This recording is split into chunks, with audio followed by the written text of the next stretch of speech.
अगर आप यूपीएसएससी लेखपाल भर्ती की तैयारी में जुटे हैं तो ये जानकारी सीधे आपके लिए है। आज हम बात करेंगे बिल्कुल सटीक आंकड़ों पर। 2025-26 में वैकेंसी कितनी है और सबसे जरूरी पीईटी यानी प्रिलिमिनरी एलिजिबिलिटी टेस्ट में एक सेफ स्कोर क्या हो सकता है। तो वो एक सवाल जो हर उम्मीदवार के मन में घूम रहा है। क्या मेरा पीईटी स्कोर इतना है कि मैं मेंस एग्जाम तक पहुंच पाऊंगा? चलिए इसका जवाब आंकड़ों में ढूंढते हैं। ठीक है, तो सबसे पहले ये समझते हैं कि ये मौका असल में कितना बड़ा है। हम बात करने वाले हैं 2025-26 की भर्ती में कुल कितने पद हैं, मतलब टोटल वैकेंसीज की। ऑफिशियल नोटिफिकेशन के हिसाब से लेखपाल के लिए लगभग 8,000 पद यानी 7,994 पद निकाले गए हैं। ये वाकई एक बहुत बड़ी भर्ती है जो हजारों लोगों के लिए एक शानदार मौका लेकर आई है। अब देखिए, ये जो ब्रेकडाउन है ना, ये बहुत काम का है। आप देख सकते हैं कि जनरल कैटेगरी यानी अनारक्षित के लिए 4,165 पद हैं। वहीं ओबीसी के लिए 1,441, एससी के लिए 1,446, एसटी के लिए 150 और ईडब्ल्यूएस कैटेगरी के लिए 792 पद हैं। इससे हर कैटेगरी के उम्मीदवार को यह अंदाजा लग जाता है कि कंपटीशन कितना रहने वाला है। अच्छा, एक जरूरी बात और। हो सकता है आपने कुछ रिपोर्ट्स में सुना हो कि रिजर्व्ड कैटेगरीज की सीटों में कुछ बदलाव हो सकता है, लेकिन ध्यान देने वाली बात यह है कि टोटल वैकेंसीज जो लगभग 7,994 हैं, उनमें कोई बदलाव नहीं है, वो उतनी ही हैं। तो चलिए अब उस टॉपिक पर आते हैं जिसका सबको बेसब्री से इंतजार है। पीईटी की एक्सपेक्टेड कट ऑफ क्या जा सकती है? ये वो स्कोर है जो ये तय करेगा कि कौन मेंस एग्जाम के लिए क्वालिफाई करेगा। जरा इस टेबल पे गौर कीजिए। ये पुराने पैटर्न और डेटा एनालिसिस पर बेस्ड एक बहुत ही संभावित कट ऑफ रेंज है। जैसे जनरल कैटेगरी के लिए कट ऑफ 58 से 65 के बीच रहने की उम्मीद है, और अगर आपका स्कोर 62 से ऊपर है तो उसे काफी सेफ माना जा सकता है।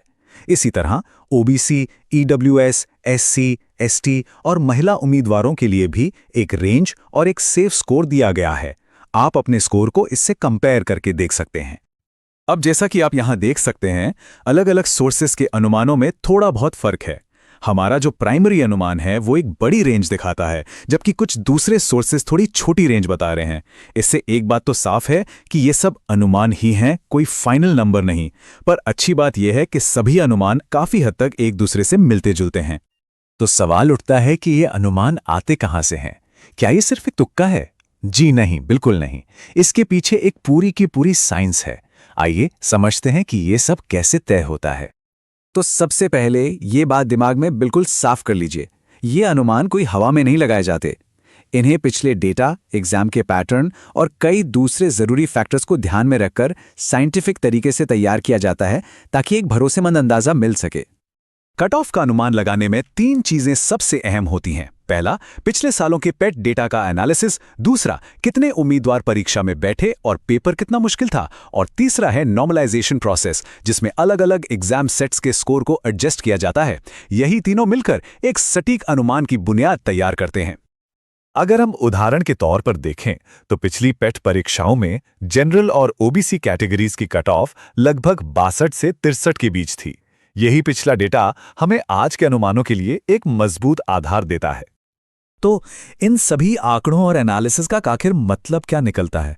चलिए अब इस पूरे डेटा को एक प्रैक्टिकल स्ट्रैटेजी में बदलते हैं जो आपको अपना अगला कदम तय करने में मदद करेगी। इस सारी जानकारी के बाद जाहिर है अब सवाल यही उठता है कि आगे क्या किया जाए। क्या रिजल्ट का इंतजार करें या फिर तैयारी में जुट जाएं?